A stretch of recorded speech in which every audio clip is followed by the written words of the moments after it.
Ésaïe 42. Donc on a lu du verset 1er jusqu'au verset 7. Et dans ce texte, on voit que l'Éternel nous ramène quelqu'un, comme il le dit, qu'il appelle pour le salut.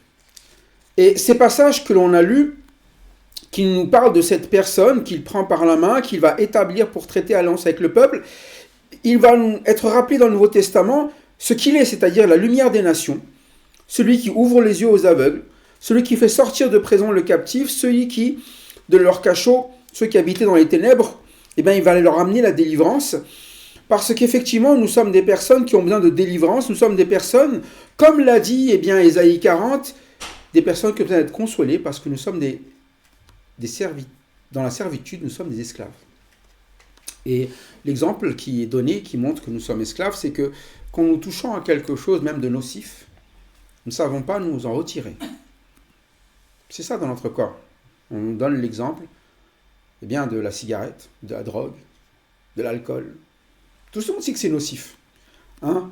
C'est là la stupidité de l'homme, c'est qu'il arrive, il prend des choses, il sait que c'est nocif, mais il le prend quand même. Et en plus, il est content de le prendre. Il est content, et il est content que les autres sachent même qu'ils le prennent, en faisant même la pub auprès des autres. C'est pas très grave. Pourtant, c'est de la servitude. C'est nocif, c'est mauvais, mais on y rentre. Mais on n'y rentre pas parce qu'un jour on s'est dit je vais rentrer. Au début, quand on commence, moi quand j'ai commencé à fumer, c'était juste pour faire plaisir aux autres, c'était avec mes potes, c'est juste pour se dire c'est sympa, c'est l'ambiance, c'est la fête. Et c'est ça, c'est qu'à un moment donné, c'est l'iniquité, on n'accepte pas ce que Dieu nous donne comme part, on veut quelque chose qu'on trouve plus intéressant, qu'on trouve mieux. Et c'est pas la manière dont va vivre celui que l'Éternel prend par la main, dont il est ici. Lui, il dit, lui, c'est mon serviteur. Le principe d'un serviteur, c'est qu'il est là pour amener un service. Mais un service à qui? À Dieu. C'est pour ça que vous le savez, ce qui empêche une personne d'être esclave du péché, de son iniquité, d'être esclave, au final, comme ici, de ce qu'on appelle l'iniquité, mais aussi tous les troubles qui viennent avec, c'est de servir Dieu. C'est pour ça qu'on sait que si quelqu'un dit qu'il sert Dieu, mais qu'il avance dans l'iniquité, c'est qu'il a menti. Typiquement, il a menti. Parce qu'à un moment donné, quand il ramène son serviteur, il dit quoi au verset 42 ? Mon serviteur que je soutiendrai, mon élu, en qui mon âme prend plaisir. Et on ne peut pas prendre plaisir dans quelque chose de mauvais. On ne peut pas se dire, moi je me plais alors que quelqu'un est en train de pécher, mais nous on est capable de s'en convaincre. J'essaie de faire ce qui est bien, j'essaie de faire ce qui est agréable à Dieu, mais tu ne peux pas si tu n'es pas serviteur. En fait, c'est le serviteur qui le soutient. C'est-à-dire que quand quelqu'un vient pour le servir, il y a à un moment donné le Père qui fait l'œuvre en lui, qui est d'amener quoi ? Cette personne à être agréable à lui. Et c'est pour ça que la manière dont il soutient, c'est comment ? J'ai mis mon esprit sur lui. C'est comme ça qu'il va montrer. En fait, si quelqu'un me sert, je mets mon esprit sur lui. C'est là qu'on reconnaît vraiment que quelqu'un a donné sa vie à Christ pour le servir au final. C'est pour ça que quand on va parler à un membre de Christ, celui qui est élu, il n'est pas simplement un sauveur, il est sauveur et Seigneur. Ça veut dire que lorsque nous devenons serviteurs de Christ, nous devenons serviteurs du seul en qui l'Éternel, ou Dieu le Père, son âme a pris plaisir. Il ne prend pas plaisir chez l'homme. Parce que l'homme est pécheur, et que ce que fait l'homme est mauvais. Mais l'homme pense toujours bien faire. Mais après, il a toujours besoin de consolation. Typiquement, quand vous regardez, à chaque fois, les hommes qui veulent parler de paix, qui veulent parler de ce qui est bon, parce qu'ils savent que c'est ce qu'ils veulent, pourtant, vous regardez à chaque fois, il y a des guerres, des disputes. Il suffit de regarder, Si chacun d'entre nous, on se pose la question, est-ce qu'on est en guerre contre quelqu'un ? Est-ce qu'il y a quelqu'un avec qui on se dispute ? Quelqu'un qu'on n'aime pas ? Il y a toujours cette personne-là. Pourtant, on aimerait qu'on nous laisse en paix, on aimerait avoir la paix, on aimerait que tout se passe en paix, et pourtant, nous sommes capables de mener la guerre. Parce que nous voulons faire plaisir à tout le monde. En faisant quoi ? En jouant les moqueurs, et en jouant les personnes qui pensent ne pas avoir besoin de faire ce que Dieu dit. C'est pour ça qu'il va nous donner exactement qu'est-ce que Dieu voulait dans ce passage. Un serviteur d'abord. Est-ce que nous sommes des serviteurs? Ou est-ce que nous sommes ce qu'on appelle eh bien, des personnes qui veulent que les gens soient à notre service? C'est pour ça que dans le passage d'avant, vous vous rappelez, il a parlé à un moment donné que parfois nous nous regardons comme des quoi? Comme des dieux. Nous voulons que les gens nous servent. En réalité, chez nous, on n'a pas d'amis. On a des personnes qui nous servent, qui servent à notre popularité, qui servent à nous faire du bien, qui servent à ce qu'on soit heureux, content, qui servent à nous faire plaisir. C'est ça, hein? D'ailleurs, quand vous avez quelqu'un qui vous fait pas plaisir, vous vous en débarrassez bien, non? Et moi, je traîne pas avec lui. Ah, lui, il me saoule. Ah, lui, non, j'aime pas. Lui, il est comme ceci. Lui, il est comme cela. Lui, il m'embête. Lui, il me... Je ne veux pas traîner avec ces gens-là. Moi, je veux traîner avec les gens, au final, qui font mon plaisir. C'est pour ça qu'on est souvent des menteurs. Quand on dit, oui, mais moi, je vais là parce que j'ai des amis, c'est pour les aider. C'est pas vrai. C'est la servitude du péché. Grâce à eux, je vais pouvoir pécher. Et on s'écarte de ceux qui... Non, avec eux, je ne peux pas pécher. Quoi, dans l'église, là, écouter la parole, non, c'est toujours des trucs. Ouais, il ne faut pas que je fasse ci, il ne faut pas que je fasse ça. Ah, mais moi, avec mes amis, je peux pécher en paix. Eux, au moins, ils me laissent faire ce qui me plaît, ce qui est plaisir. Je peux fumer ma clope et ma drogue devant eux. Ils ne vont jamais rien me dire. Tranquille. Je peux aller traîner avec les uns et les autres. Je peux faire, à un moment donné, de la drogue ici, il n'y a pas de souci. Je peux aller faire de la débauche ici, il n'y a pas de problème. Je peux tout faire. Grâce à eux, je vis quoi? Ma servitude. Systématiquement. C'est pour ça que je dis on est des menteurs. Mais un serviteur, lui, ce qu'il veut, c'est pas être agréable. Eh bien, au monde entier, il veut être agréable à qui? Et uniquement à Dieu. Vous voyez la différence? Ça change tout. Mon modèle de vie, parce que pour être agréable à Dieu, pour que son âme prenne plaisir en nous, il faut être serviteur, et il dit, lui, je le soutiendrai. Parce que parfois, on est là, dit, Dieu, aide-moi, soutiens-moi, mais sois mon serviteur, et tu seras forcément quoi? Soutenu. C'est pour ça qu'après, quand on est dans les problèmes, on est là en train de dire, mais Dieu, je ne comprends pas, pourquoi tu me laisses vivre ça, pourquoi ceci? Sois mon serviteur, et je te soutiendrai. C'est pour ça qu'à un moment donné, ça ne sert à rien de demander à Dieu si on ne veut pas servir Dieu. Sincèrement. C'est là où on est toujours dans la même optique de se dire, mais on pense que Dieu est là pour être à notre service, alors que c'est à nous d'être serviteurs de Dieu. On est là pour dire, Dieu, j'aime le péché, vas-y. Donne-moi mon péché, s'il te plaît, j'aimerais être avec lui. Oh, je sais qu'il n'est pas chrétien, mais rends-le chrétien. Pourquoi? Pour que tu pêches avec lui? Parce que même s'il était chrétien, toi qui décides de prendre le péché, tu l'amènerais aussi à quoi? Moi, je dis toujours quand les gens disent, ouais, mais bon, tu sais, s'il est chrétien, ça serait bien. Je dis, mais s'il était chrétien, moi, je lui dirais, conseillerais pas d'être avec toi. Hein. Parce que toi, tu cherches quoi? Que t'en fiches qu'il soit chrétien ou pas. Tu t'en fiches de ce que Dieu veut. Tu cherches pas à servir Dieu, et ça serait un désavantage pour qui? Pour lui. Et c'est ça souvent, comme nous voulons les gens à notre service, nous voulons que les gens changent pour qui? Mais nous alors, on reste le même? On ne sert pas Dieu? C'est là où on voit l'absurdité de notre pensée. Nous n'acceptons pas d'être dans la justice de Dieu et nous trouvons injuste la manière dont les gens vivent. Mais celui-là, il dit, j'ai mis mon esprit sur lui. Sa manière de vivre, à lui, pas aux autres. Elle est spirituelle. Tout ce qu'il fait, ça va être selon mon esprit. Et de sa bouche, il n'est pas un justicier, il annoncera la justice aux nations. Et c'est pas pareil. Ça veut dire qu'il va plutôt amener les gens à vivre cette justice. Et pour l'annoncer, il faut non seulement le déclarer de sa bouche, mais dans ce passage, c'est pas ça qu'il va mettre en avant.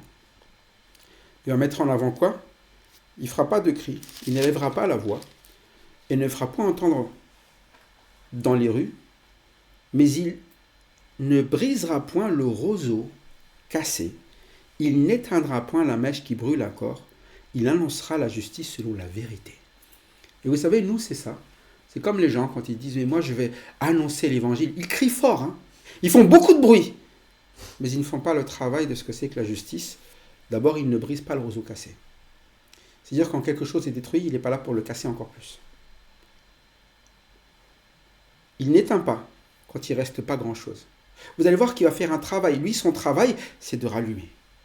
C'est de relever. C'est-à-dire qu'il ne s'agit pas de faire des blablas, parce qu'on le connaît, les blablas. Les gens qui disent « Oh oui, tu sais, pas très chrétien, moi, lui, je traîne pas avec. » Tu sais, il y a des gens, il n'est pas très spirituel. Mais je dis « Mais tu t'es regardé ?»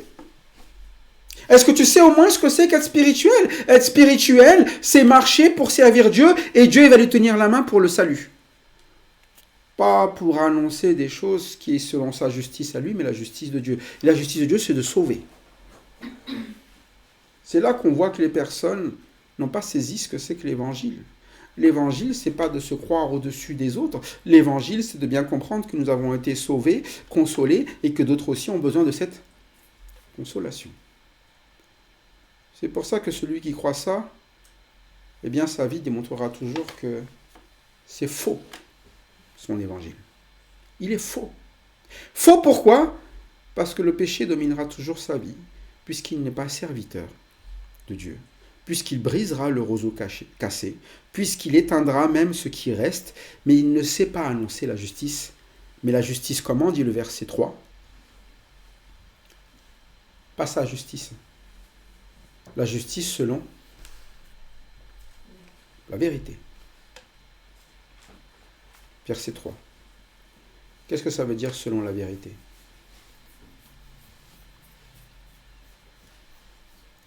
Quand quelque chose est vrai, c'est vérifiable. Quelqu'un qui est sauvé, vous regardez sa vie, et vous savez quoi? Il est sauvé. Il n'est pas là en train de chercher le péché, toujours courir après le péché. Il sert Dieu. C'est-à-dire qu'à chaque fois, vous pouvez lui reprocher une chose. Peut-être qu'il sert même trop Dieu. C'est ça, hein? C'est-à-dire que toujours à écouter Dieu, toujours la parole de Dieu, toujours les choses de Dieu, toujours. C'est ce que le monde fait, hein? Il ne faut pas abuser quand même. Hein? Il y a quand même aussi nos petits quoi? De petits plaisirs. Ah. Donc, le service pour Dieu est un problème pour toi, alors. Donc, il s'agit de priorité Dieu, c'est un problème pour toi. Par contre, quand il s'agit de prendre le petit plaisir, extrêmement étonnamment, moi d'abord, je peux y aller, je peux faire ça, mais dès qu'il s'agit de servir Dieu, ah non, c'est quoi? Combien de temps il faut le servir? 1 heure, 2 heures? Oh non. J'ai jamais vu quelqu'un sortir. Oh, combien de temps est-ce qu'on va devoir s'amuser, sortir et faire la fête? J'ai jamais vu personne faire ça. Hein. J'ai jamais vu personne dire combien de temps est-ce qu'on doit rester là pour boire de l'alcool, combien de temps on doit fumer de la drogue. J'ai jamais vu faire ça. Hein. C'est des choses pourtant à un moment donné qui sont pas bonnes, mais dès qu'ils essayent de servir Dieu, on est là quoi? J'ai déjà donné, hein. Je suis venu dimanche, hein.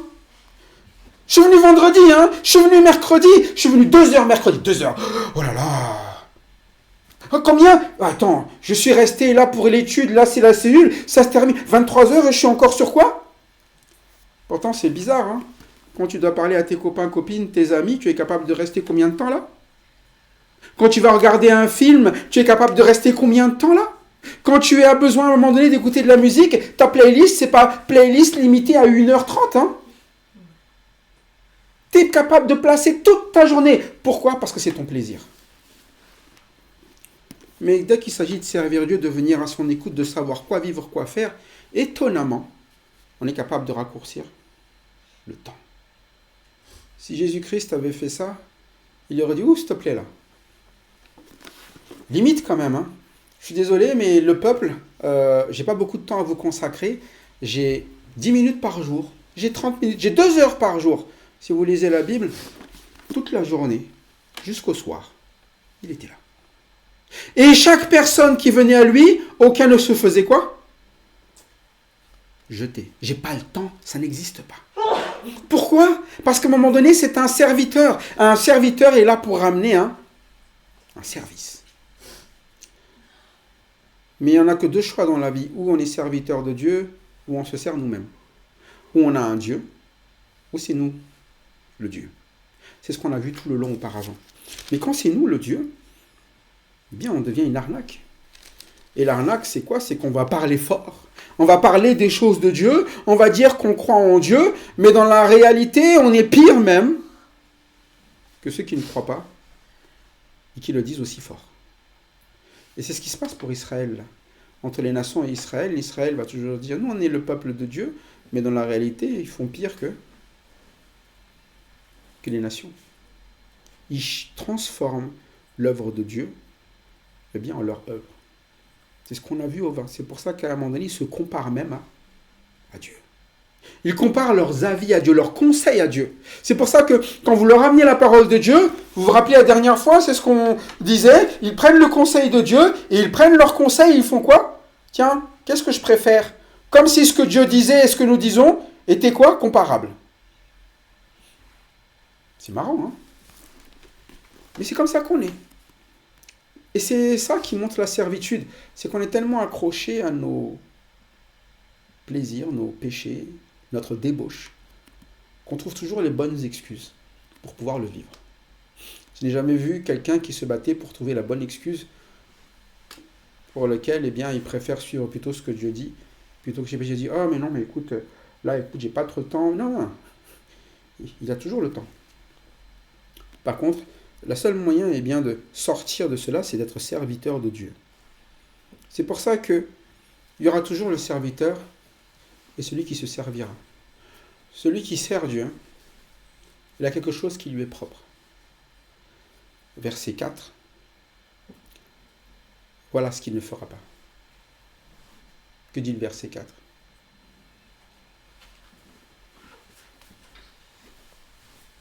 Il ne se découragera point et ne se relâchera point, jusqu'à ce qu'il ait établi la justice sur la terre et que le vide espère en sa vie. Ça, c'est le serviteur parfait. C'est Christ. C'est-à-dire celui qui obéit à Dieu. Et vous savez, il vit quelque chose qui est étonnant. Il n'est pas du genre à quoi? Ni à ce quoi? Alors que nous. Moindre petite chose. Et puis on se relâche. Oh non, j'arrête. Oh non, j'arrive pas. Non, je veux pas. Je veux pas. Mais seulement pour servir Dieu, non? Il n'y a personne qui se relâche pour faire la fête. Hein. Ou pour se faire plaisir. Hein. Ou pour aller faire ce qu'il aime, en tout cas. À un moment donné, ça, on est abonné. Hein. On est toujours là, on est présent. Hein. On est plus présent là où ça nous plaît que là où ça plaît à Dieu. C'est réellement ça. Mais lui, il est le serviteur qui ne se décourage pas, qui se relâche pas. Quelqu'un qui se décourage, c'est qu'à un moment donné, il lâche l'affaire. Parce que la situation, elle est trop compliquée ou trop pas comme il veut. C'est quelqu'un comme ça qu'on se décourage. C'est comme quand on arrive à l'école et qu'on est là, en fait, on est là pour apprendre. Donc c'est pour qui? C'est pour nous. Mais on se décourage, pourquoi? Oh non, c'est trop dur d'apprendre. Je ne sais pas pourquoi, mais tous les enfants disent que c'est dur d'apprendre, mais pourtant ils arrivent quand même à aller aussi loin que possible pour certains, alors que tous commencent à dire j'en peux plus déjà, alors qu'ils sont à peine au début, quoi. Mais on se décourage, on se relâche parce qu'on ne comprend pas à un moment donné que c'est le service qui est bon. Comme un enfant qui ne comprend pas qu'aller à l'école, c'est bon. C'est comme quelqu'un quand il se décourage de venir au milieu de l'assemblée, quand il ne comprend pas que l'Éternel a pourtant déclaré que c'est là que coule quoi? La bénédiction. Mais comme il ne comprend rien, comme il ne croit rien, et c'est pour ça qu'entre dire une chose et faire, il y a toujours une marge, c'est ce qu'on appelle la vérité. Vérité, c'est quelque chose que l'on vit et qui est vrai. Et à un moment donné, de montrer que ici, celui qui vit dans la vérité, il ne se décourage pas, il ne se relâche pas. Pourquoi? Parce que c'est un serviteur. Quand un serviteur sert, il est soutenu, il ne se décourage pas, il ne se relâche pas. Mais vous savez pourquoi on accepte de dire que si quand même il se relâche, il se décourage, c'est pas possible que ce soit autrement? Parce qu'on ramène le service à notre capacité à faire et à ce qu'on veut faire. Même un pasteur, il peut vous dire ça. Il va vous dire à un moment donné, oui mais bon, quand même parfois il me faut Une pause. Une pause dans quoi? Donc le ministère, c'est quoi dans d'autres mots? Service. Ah d'accord. Donc tu es serviteur à mi-temps de Dieu. Donc si tu sers à mi-temps Dieu, à un moment tu le sers, donc à un moment tu sers. Donc si tu ne sers plus, tu sers quelqu'un d'autre. Hein. Donc c'est pas possible. Et c'est pour ça que quand vous allez lire la vie de Ésaïe, vous n'avez pas Ésaïe qui dit « Désolé, je pars en vacances de Dieu ». Ou vous n'avez pas un Jérémie qui dit « Désolé, je pars en vacances de Dieu ». Ou un Moïse qui dit « Désolé, je pars en vacances de Dieu ». Personne ne le sort. Parce que ce sont tous des quoi? Des serviteurs. Mais nous allons adapter Dieu pour notre service en disant quoi? Oui, mais en dehors, quand même, les vacances, c'est important pour qui? Et pourquoi tu as besoin de vacances? Parce qu'à un moment donné, tu penses que ce que tu fais est un quoi? Est un travail. Mais un travail qui mérite quand même un salaire, non? Parce que les vacances, vous en demandez parce que c'est votre récompense, non? Pour le fait que vous avez travaillé, pour que vous avez fait tellement de choses. Mais dans ce passage, il ne se décourage pas, il ne se relâche pas. C'est pour quelqu'un qui va être consolé, qui va être soutenu, relevé. En fait, quand je sers Dieu, c'est là que ça se passe bien dans ma vie. Quand je ne le sers pas, je abandonne, je me relâche et je reviens dans quoi? Dans mon péché. Et j'ai encore besoin de consolation parce que je suis reparti dans le côté esclave et je suis reparti dans mon iniquité. C'est ça quand on abandonne le service. C'est pour ça qu'à un moment donné, les gens n'ont pas envie d'entendre ça. Parce que les gens, ils veulent croire qu'ils sont des serviteurs. C'est pour ça qu'ils crient partout.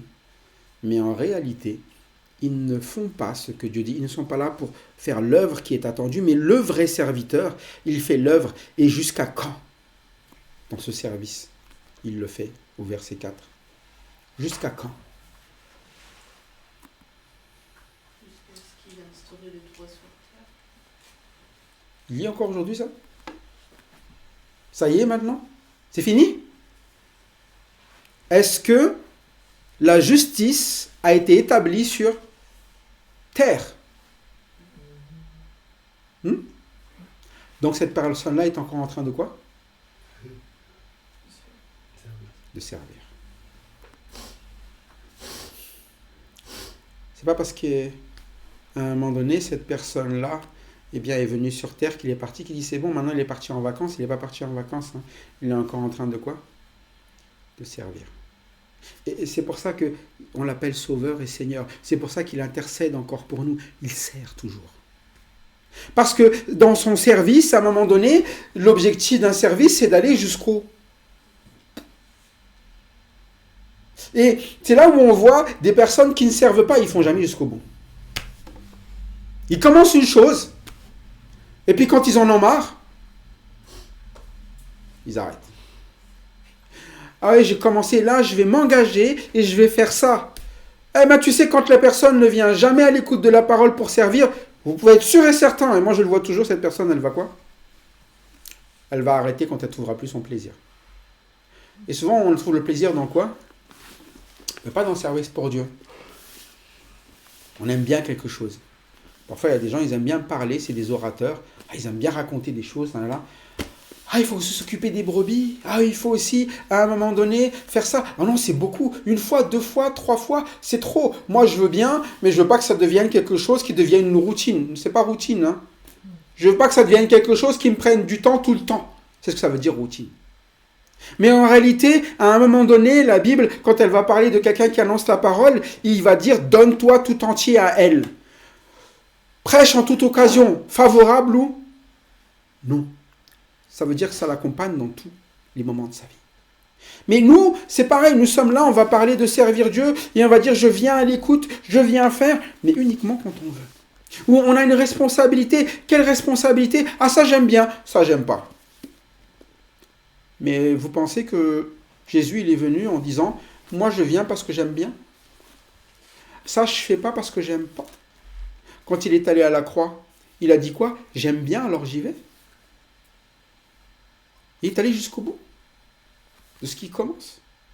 Parce que voilà ce qu'on appelle un serviteur. C'est pas quelqu'un qui abandonne, c'est pas quelqu'un qui se relâche, c'est quelqu'un, à un moment donné, qui va jusqu'au bout de ce que le Seigneur lui a demandé, établir la justice sur la terre, et que les îles espèrent en sa loi. Il apporte jusqu'au bout à ceux, qui vont bénéficier de son service. Oui, il sert Dieu, mais en réalité, tout son service va être jusqu'aux îles, jusqu'au plus loin, pleine terre. Et c'est là où on voit à un moment donné que non seulement nous courons après le péché, mais en fait nous servons aussi à quoi lorsque nous chutons, que nous tombons, que nous nous décourageons, que nous n'obéissons pas, nous servons à rien. On pense servir à quelque chose, mais on ne sert à rien. Parfois on est là, on dit mais j'aimerais bien aider les gens dans ma vie. C'est un bon élan. Je veux aider ma famille, je veux aider mes amis, je veux aider... Il y en a toujours de bonnes idées en se disant je vais faire ça comme ça va les aider. Mais là, il dit une chose, c'est que moi, je vais jusqu'au bout dans le service pour le Seigneur. C'est comme ça que même les îles, même ceux à qui je ne pensais pas, c'est-à-dire ceux qui sont loin, je vais être en aide. Mais c'est pour ça que quand on essaye à un moment donné de vouloir servir le Seigneur sans écouter le Seigneur, c'est là la chose la plus absurde qui existe. Je dis toujours, c'est comme si vous allez au restaurant et que vous pensiez faire plaisir à quelqu'un qui passe commande et il donne autre chose que ce qu'il a commandé. Si je vous demande, de l'agneau ou un steak tartare et que vous me donnez un steak bien cuit, parce que vous allez dire oui, mais le steak bien cuit, c'est mieux pour toi, je peux te garantir que personne ne sera content. Et parfois, on est comme ça avec Dieu. On se dit, écoute, Dieu, je sais que tu as dit ça comme priorité, mais ça, c'est quand même bien. Mais tu n'es pas serviteur, alors. Tu ne veux pas être agréable.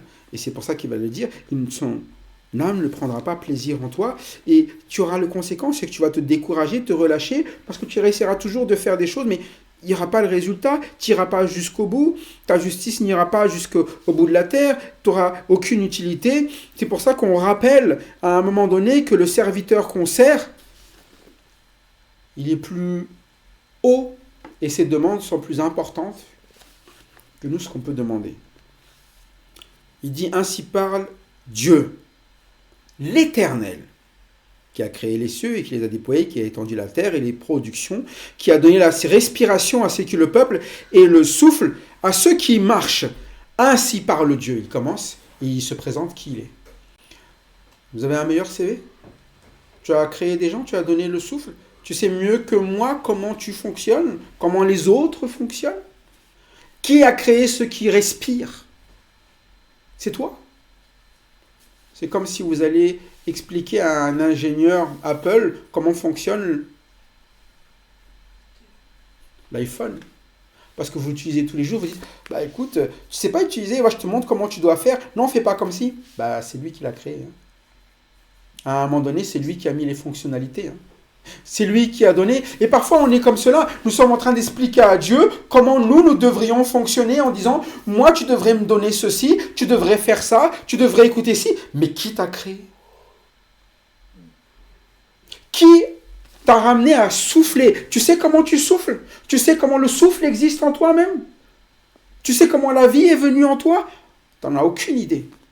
C'est les grandes questions du monde. Il dit, comment l'homme est venu? Comment l'existence a été créée? Vous n'en avez aucune idée. Pour la bonne et simple raison qu'il n'y en a qu'un qui sait. Vous pouvez faire toutes les théories que vous voulez. À un moment donné, le souffle lui-même, la vie, vous êtes capable de le reproduire? Vous avez déjà fait, il y en a qui ont essayé, avec une marmite, faire une soupe et de recréer quoi? Entre guillemets, la vie. Il n'y a que Dieu qui sait faire ça. Vous pouvez tenter autant de temps que vous voulez, vous savez faire des robots. Un robot, c'est pas vivant. On sait tout faire. Mais le souffle. Mais bizarrement, ce souffle aussi, il disparaît, non? Qu'est-ce qu'il devient d'un coup? Quand l'homme meurt, ça a commencé, on ne sait pas comment, ça a terminé, on sait... C'est normal, Dieu, il sait bien ces choses-là. C'est pour ça que au milieu de notre vie, vous avez cette parenthèse qui est notre vie, et nous pensons que Dieu gère avant, Dieu gère après, mais au milieu, je me débrouille moi-même. Mais c'est pour ça qu'il explique, mais les cieux qu'ils a déployés, qui a donné la respiration, à un moment donné, l'étendue, et tout ce qui se produit. Il n'y a rien qui soit fait sur cette terre qui ne serve à rien. C'est les hommes qui croient ça jusqu'à ce qu'ils découvrent qu'en l'enlevant, oups, ça servait à quelque chose. Même les moustiques. Tous les animaux servent. Et à chaque fois qu'on y touche dans un écosystème, ça chamboule tout. C'est systématique. C'est pour ça que il va expliquer à un moment donné que celui qu'il a appelé vraiment son serviteur, il l'a appelé à quelque chose. Il dit, celui-là, celui qui accomplit réellement le service qui m'est agréable, celui-là, je t'ai appelé pour le salut. En fait, à un moment donné, ce peuple a besoin d'être sauvé. Et ils ne peuvent pas se sauver eux-mêmes. Celui-là, c'est l'élu. Il n'y en aura qu'un seul. C'est-à-dire qu'à un moment donné, aucun d'entre nous n'a été appelé pour le salut. Aucun d'entre nous n'a été appelé comme sauveur. Un pasteur n'est pas un sauveur. Un parent n'est pas un sauveur. Nous ne sommes pas le sauveur. Mais lui, c'est écrit, je t'ai appelé pour le salut, je te prendrai par la main, je te garderai, je t'établirai pour traiter alliance avec le peuple.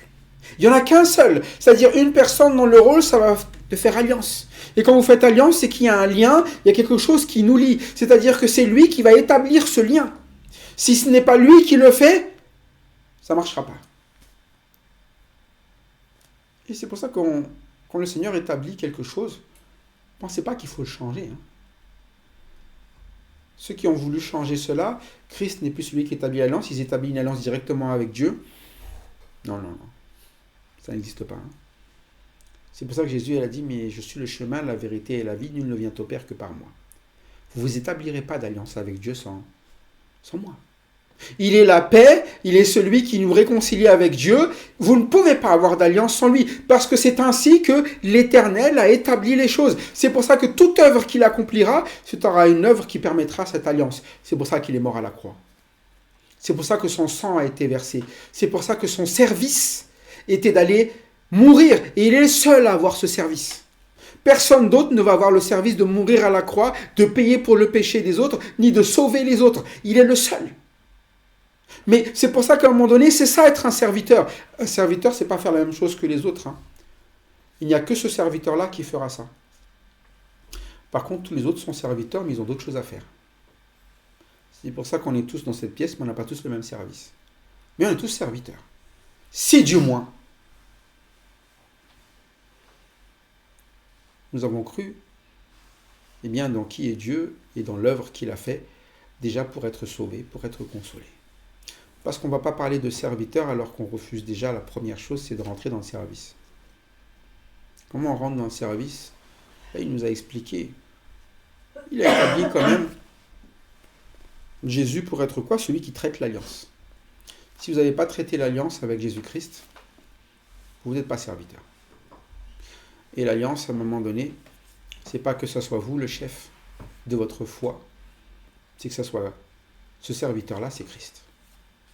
Il a été établi chef de la foi pour qu'on porte les regards vers lui. Parce que il est qui pour nous ? Verset 6 à la fin.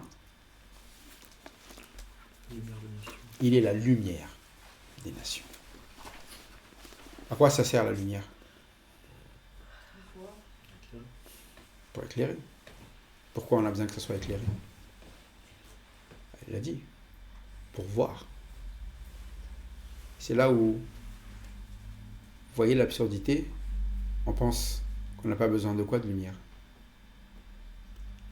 Vous avez essayé de vous balader dans le noir complet, avec tous les obstacles qui vous entourent. 99% de probabilité que vous allez soit vous faire mal en cognant quelque chose ou tomber. Et c'est pour ça, à un moment donné, qu'on est là et on ne veut pas servir, on ne veut pas écouter, ou on ne veut pas voir la lumière et on veut faire. Il est sûr que vous allez quoi ? Vous allez tomber. C'est certain, C'est, à un moment donné, c'est pour ça que parfois les gens, je comprends pas, pourtant il a accepté le Seigneur, pourtant il a dit qu'il suivait, pourquoi il en est là ? Parce qu'à un moment donné, il s'est détourné de la lumière. Et à chaque fois, c'est comme nous. Vous pouvez courir à fond à un moment donné et dire j'éteins la lumière. Une fois, j'ai fait cette blague, une très mauvaise blague, où j'étais en voiture à Madagascar. Madagascar, il n'y a pas des lampadaires tous les 2-3 mètres. Hein. Et à un moment donné, je roulais et j'étais avec des amis. J'avais avec un ami, ils étaient deux devant, l'un qui était assis sur les genoux de l'autre, l'autre à l'arrière. Bon, ça, c'est à Madagascar. On fait des trucs, on a un complètement où tout le monde s'en fiche, mais c'est dangereux. Et à un moment donné, je dis ok, j'éteins les feux. Pour rigoler, j'ai éteint les feux. Vous savez quoi? J'ai cru voir un truc passer et forcément, j'ai fait quoi? J'ai pilé le frein. Et devant, la personne s'est cognée la tête contre la vitre. Parce que j'ai voulu dire, allez, je suis capable de rouler la nuit. Sans quoi? Sans lumière. Moi, j'ai rien eu, hein. Mais la personne à côté, bon, elle n'a pas eu grand-chose, mais elle s'est quand même cognée la tête. Et c'est ça souvent, nous disant, mais c'est bon, j'ai pas besoin. Même un chrétien a dit, j'ai pas besoin de la lumière. Je pense que je suis déjà éclairé. Ah bon? Comment tu peux être éclairé sans laisser la lumière? Et là, d'un seul coup, on pense qu'on se fait du mal à nous, mais on suit aussi qu'on conduit dans notre manière de faire. Hein. Un chrétien qui marche sans la lumière, c'est un chrétien qui appelle les autres à dire quoi? T'as pas besoin de lumière non plus. Laisse-moi, c'est moi qui vais être ta lumière. Je vais être ton sauveur. Allez, t'inquiète pas, je vais te donner les conseils. Je vais te dire ce qu'il faut faire. Je vais t'accompagner. Je vais faire. Mais c'est pas ton rôle d'être le sauveur. Depuis quand est-ce qu'il y a plusieurs Christ? Depuis quand il y a... Toi, ton rôle, c'est de quoi? C'est de marcher dans la lumière. Marcher dans la lumière, c'est pour ça qu'il est dit que on traite alliance avec le peuple pour être la lumière des nations. C'est-à-dire qu'à un moment donné, c'est lui qui est la lumière et nous devons juste nous y tenir. C'est pour ça que nous sommes complètement fous. Parfois, nous voulons servir, mais nous ne sommes pas à l'endroit où il faut servir. Il faut juste être dans la lumière. La lumière, c'est quoi? C'est se laisser éclairer. Par lui, par Christ. Qu'il fasse quoi de nous? Verset 7. Et c'est ce qu'on fait quand on ouvre quand même cette parole et nous amène à ouvrir nos yeux. Parce qu'on est aveugle. Il nous amène à sortir du prison. Parce qu'on est quoi? Des quoi? Détenus ou captifs. Et il nous amène à un moment donné à sortir de ces cachots parce qu'on habite où? Dans les ténèbres. Mais nous avons tendance à croire que ça parle toujours des autres quand on parle d'aveugles, de captifs et d'être dans les ténèbres. Mais toute personne qui vient à la lumière est consciente d'où est-ce qu'il est.